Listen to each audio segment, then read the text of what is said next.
जून 2018 को एनसीटी माननीय एनसीटी ने हमें एक गैजेट बनाया था, राजपत्र जारी करके बोला था कि 1 to 5 के लिए बीएड एलिजिबल है। ज्वाइनिंग के बाद 2 साल के अंदर रिपोर्ट करना पड़ेगा। ये 28 जून 2018 का राजपत्र आया था। इसके बाद से देश भर में हम सभी हो गए, देश भर में करोड़ों लोगों ने बीएड किया।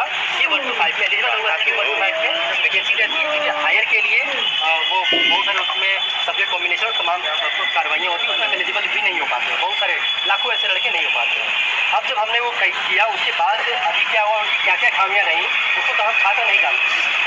अब बहुत थोड़ा सा शॉर्ट में पढ़ देना है ना। दिनेश के हम करोड़ों बीएड अभ्यर्थी में राष्ट्रीय अध्यापक शिक्षा परिषद और भारत सरकार के द्वारा 28 जून 2018 को जारी आधिकारिक राजपत्र के अनुसार ही हमने अपना बीएड डिग्री पूरा किया है।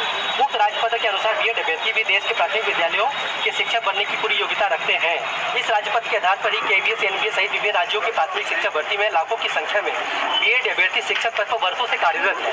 लेकिन 11 अगस्त 2023 को माननीय सर्वोच्च न्यायालय ने एनसीटी के उक्त राजपत्र को असंवैधानिक करार देने वाले राजस्थान हाईकोर्ट के 25 नवंबर 2021 के निर्णय को ही मांग कर दिया, यानी कि एनसीटी के उक्त गैजेट को पूर्ण रूप से खारिज कर एनसीटी और भारत सरकार की कार्यनीतियों और विश्वसनीयता पर ही बुनियादी व गंभीर सवाल खड़ा कर दिया है। महोदय, माननीय सुप्रीम कोर्ट के उक्त फैसले से देश भर के हम करोड़ों बीएड अभ्यर्थी के प्राथमिक शिक्षा बंद को गुणवत्तापूर्ण शिक्षक देने के सपनों पर कठोर वज्रपात हुआ है। हम सभी ने उक्त संवैधानिक राजपत्र के आधार पर ही बीएड डिग्री हासिल किया था, ताकि देश के शिक्षा व्यवस्था की बुनियाद यानी प्राथमिक विद्यालयों में गुणवत्तापूर्ण शिक्षा प्रदान कर शिक्षा की नींव मजबूत किया सके। लेकिन दुख इस बात का है कि हम करोड़ों बीएड अभ्यर्थियों शिक्षक बनने के सपनों पर ही संस्थागत हमला हो गया है। भारत सरकार के राजपत्र रद्द मामले पर उच्चतम न्यायालय ने ही प्राप्त संवैधानिक अधिकार की तरफ पुनर्विचार याचिका दाखिल कर पुनः विधिवत और तथ्यपूर्ण सुनवाई कराया जाए। साथ ही केवीएस, बीपीएससी शिक्षक भर्ती सहित विभिन्न प्रक्रियारहित भर्तियों में बीएड अभ्यर्थियों की लाखों संख्या में आवेदन व प्रतिभा का ख्याल रखते हुए अवसर की समानता के तहत पीआरटी में बीएड डिग्री पुनर्बहाली होने तक भर्तियों के इंटरव्यू और अंतिम सिलेक्शन परिणाम पर रोक लगाई जाए।